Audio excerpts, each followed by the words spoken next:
কয়েকজন ব্যক্তিকে দেশ বিদেশ থেকে ভাড়া করে নিয়ে এসে কি দেশ চালানো যায়? যায় না।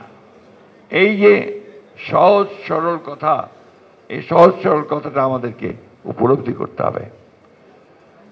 একটা বাংলাদেশে এখন একটা জগা খিচুড়ি ঘটনা চলছে।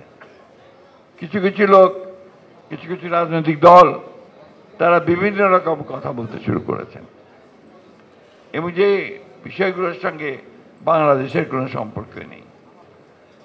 যেমন আপনারা দেখুন, খুব জোর করে বলছে, জোর গলায় বলছে যে আপনার প্রপোর্শনাল ইলেকশন, অর্থাৎ আপনার প্রপোর্শনাল ইলেকশন, আনুপাতিক হারে যে আপনার পিয়ার পদ্ধতির নির্বাচন। আমাদের সাধারণ মানুষ তো বোঝেই না যা আনুপাতিক হারের নির্বাচনটা কি। তারা জানে যে একজন ক্যান্ডিডেট দেবে পার্টি, সেই ক্যান্ডিডেটের যে মার্কাই হোক, ধানের শীষ অথবা আপনার দাঁড়িপাল্লা অথবা আপনার কুলা পাতা যাই হোক, সেখানে গিয়ে সে ভোটের দিন ভোট দেবে, ভোট দিয়ে সে নির্বাচন করবে, তাই না? এখন এনারা বলতে শুরু করেছেন না, আনুপাতিক হবে। আনুপাতিকটা কি জিনিস সাধারণ মানুষকে জিজ্ঞেস করেন, তারা বলতে পারবেন না।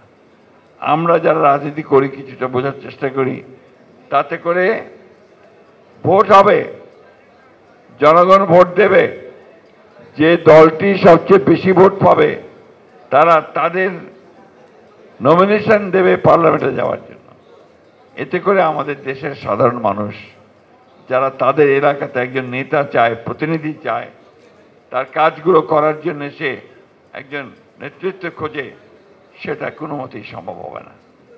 আমরা এই কারণেই বলেছি যে লোয়ার যে আপনার পার্লামেন্ট, অর্থাৎ নিম্ন কক্ষের যে পার্লামেন্ট, সেই পার্লামেন্টে আমরা এই আনুপাতিক হারে নির্বাচন কথা আমরা চিন্তা করি না। বন্ধুগণ, আপনারা জিয়া পরিষদ করছেন, জিয়া পরিষদ করলে দায়িত্বটা অনেক বেশি এসে দাঁড়ায়।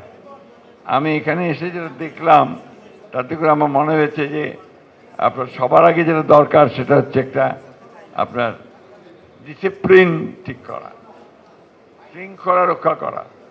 সবাই দাঁড়িয়ে যাচ্ছি যার যেমন খুশি, এইভাবে তো আপনার একটা সংগঠন চলবে না।